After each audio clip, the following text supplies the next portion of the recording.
یہ ایک جذباتی کہانی ہے جو صبر، توکل اور انسانیت کے ارد گرد گھومتی ہے۔ قسمت کی آزمائش، صبر کا صلہ۔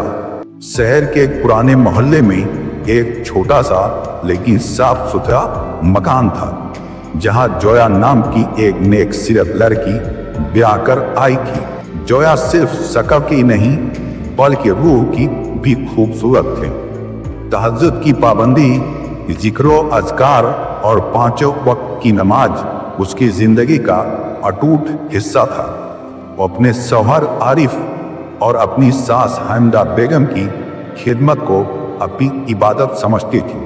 عارف ایک معمولی ملازم تھا لیکن دل کا نیک تھا۔ حامدہ بیگم ذرا سخت مزاج اور بدزبان خاتون تھی، انہیں بات بات پر تانے دینے کی عادت تھی۔ جویا کی نیکی انہیں دکھاوا لگتا تھا۔ وہ اکثر جویا سے کہتی، یہ تسبیح پھرانے سے گھر نہیں چلتا، جبکہ حقیقت یہ تھی کہ جویا صبح سویرے اٹھ کر گھر کا سارا کام ختم کر لیتی تاکہ عبادت کے لیے وقت نکال سکے۔ مسئلہ تب گمبھیر ہو جاتا جب جویا کے والدین یعنی ماتا پتا اس کا بھائی ساحل اس سے ملنے آتے۔ جویا کے گھر والے غریب تھے لیکن غیرت مند تھے۔ حامدہ بیگم ان کے سامنے ہی جویا کو ذلیل کرتی اور کہتی، ارے تمہارے بھائی کو یہاں کی چائے اتنی پسند ہے کہ ہر ہفتے چلے آتا ہے یا پھر مفت کا کھانا ڈھونڈتے رہتا ہے۔ ان کے کڑوے بول جویا کی کلیجے کو چھلنی کر دیتے، لیکن وہ اف تک نہیں کرتی اور اپنے والدین کو تسلی دے کر ودا کر دیتی۔ ایک دن ساحل اپنی بہن کے لیے کچھ پھل لے کر آیا۔ حامدہ بیگم نے ٹوکری دیکھتے ہی ناک سکول کر کہنے لگی، یہ سڑے ہوئے پھل ہمارے گھر لانے کی کیا ضرورت تھی؟ اپنی غریبی کا اشتہار ہمارے گھر پہ مت لگایا کرو۔ جویا کے بھائی کے آنکھوں میں آنسو آ گئی۔ جویا نے کمرے میں جا کر خوب دعائیں کی، میرے اپنوں کو اس ذلت سے بچا اور میری ساس کو دین کا ہدایت عطا فرما اور ہمیں صبر عطا کر۔ انہی دنوں شہر میں ایک دین و دنیا نام کی چیریٹی اسکیم چلی، جس میں خوش نصیبوں کو حج اور عمرہ کے لیے ٹکٹ کے ساتھ مالی امداد دی جا رہی تھی۔ ساحل نے اپنی بہن کے نام سے ایک پرچہ داخل کر دیا تھا۔ قدرت کا کرشمہ دیکھیے، جویا کے نام کی بڑی لاٹری نکل آئی۔ اسے نہ صرف ایک بڑی رقم ملی بلکہ پورے پریوار کا حج کے سفر کا تحفہ ملا۔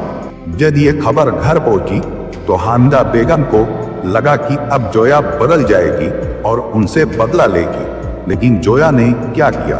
اس نے سب سے پہلے اپنی ساس کے قدم چھوئے اور کہا، امی جان، یہ سب آپ کی دعاؤں کا صدقہ ہے، میں چاہتی ہوں کہ آپ سب سے پہلے حج پر چلیں۔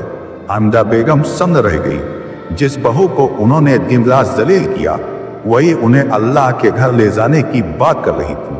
حامدہ بیگم کی آنکھوں سے ندامت کے آنسو بہہ نکلے۔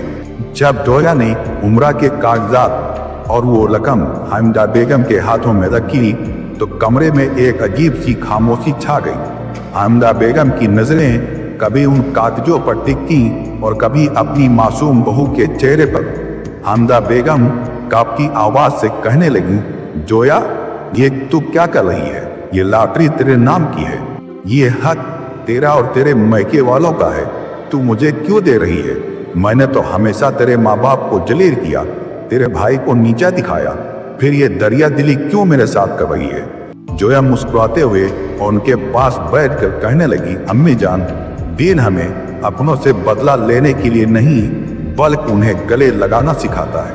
میرے والد ہمیشہ کہتے تھے کہ اگر کوئی کانٹا تمہارے راستے میں بچھائے تو تم پھول بچھا دیا کرو۔ آپ میری ساس ہیں، عارف کی ماں ہیں۔ اگر اللہ نے مجھے نوازا تو میرا پہلا فرض آپ ہیں، اور وہی بات میرے والدین کی تو ان کی سب سے بڑی خوشی یہی ہوگی کہ ان کی بیٹی کا گھر بس جائے اور ان کی ساس ان سے راضی ہو جائے۔ حامدہ بیگم آنسو پوچھتے ہوئے کہنے لگی، بے شک میں ہی اندھی تھی، مجھے لگتا تھا کہ تیری نمازیں اور تیرے تسبیح صرف دکھاوا ہے۔ میں تجھ پر طنز کستی تاکہ تو پڑھ کر جواب دے اور مجھے لڑنے کا موقع ملے، اور تو پکھر پر پڑنے والی اوس کی بوند نکلی۔